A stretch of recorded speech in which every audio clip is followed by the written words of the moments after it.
I never liked the basement. Even as a child, it scared me. The cold air, the strange smells, the feeling that something was watching from the dark. I used to run past the basement door at night, just in case something waited on the other side. Now, 30 years later, I stood at the top of those same stairs. The house was quiet, too quiet. My parents were gone, and I had come back to clean out everything they left behind. The house I grew up in was mine now, but only until I sold it. The upstairs rooms were full of dust and memories. Some made me smile, some made my chest ache. But the basement was still waiting. I grabbed a strong flashlight, took a deep breath, and slowly walked down the creaky wooden stairs. The air grew colder with each step. It smelled like mold, dust, and something strange like old metal and wet leaves.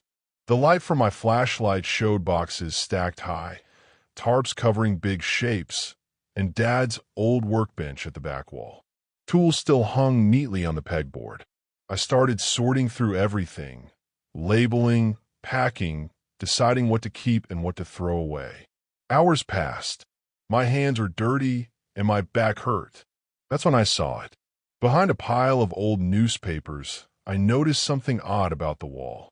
A small section of concrete looked different, rougher, lighter in color, like someone had patched it a long time ago. I reached out and touched it. The edge felt a bit loose. Curious, I found a rusty crowbar on the workbench and wedged it into the crack. With a loud scrape and a puff of stale air, a piece of the wall, about 2 feet wide, came off. Behind it was a small, dark space like a secret hole in the wall. I held up my flashlight. The space wasn't deep, maybe 3 feet. At the back was a wooden box. It looked old, made of dark wood with metal edges. It reminded me of a footlocker or an old toolbox. When I pulled it out, it felt heavy. There was no lock, just 2 simple latches. I paused. My hands were shaking as I opened it. Inside, the box was lined with old velvet, and sitting neatly inside were rows of small clay figures. Dozens of them. Each one was about 3 inches tall. They were shaped like tiny people, not perfect but clearly human. Some were painted in faded colors, others left plain and gray. But it was their faces that made my stomach turn. Every figure had the same look, wide eyes, open mouths, frozen in silent screams. Some had tiny marks on their necks or chests, as if something had attacked them. I felt a wave of sickness. Who would make something like this? And why hide it? Then I saw the small book tucked beside them, a leather-covered diary. The pages were yellow and fragile. The handwriting was small and shaky, but I knew it well. It was my mother's. The dates were old, from before she met my father. She was still living here, in this house, with her parents. October 17th. Heard scratching again last night. Papa says it's rats, but rats don't sound like that. October 29th.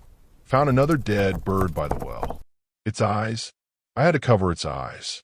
November 5th. Started making the little people. It helps me feel better. Helps me remember. November 12th. He doesn't like them. He found one on the porch and got angry. He says I'm being weird. He doesn't understand. They need to be remembered. That he was my grandfather. I barely remembered him. A quiet man, serious and distant. He died when I was very young.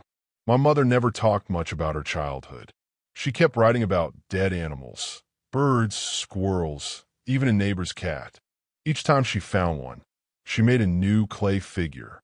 It was like she believed the figures could carry the fear or hold the story of what had happened. Then came the last entry. December 3rd. It's not just animals anymore. I saw him by the old tree, talking to something. Or maybe it was talking to him. His face, it looked like one of my little people. I'm putting them away now. Somewhere safe. Somewhere he won't find them. I close the diary, my hands cold.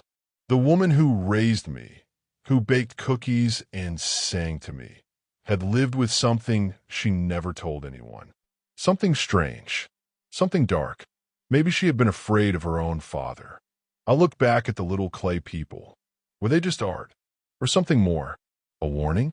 A memory that didn't want to be forgotten? I didn't know what to do. I didn't want them in my home, but I couldn't throw them away either. So I closed the box and pushed it back into the wall. I didn't seal the hole. I wanted the air to move. I wanted the fear to breathe. A month later, I sold the house. I never told the new owners what was in the basement. Some secrets, I think, are meant to stay hidden. And sometimes, the scariest things aren't ghosts or monsters. They're the things your family never told you. The basement didn't hold a demon, but it held a truth. And that was worse.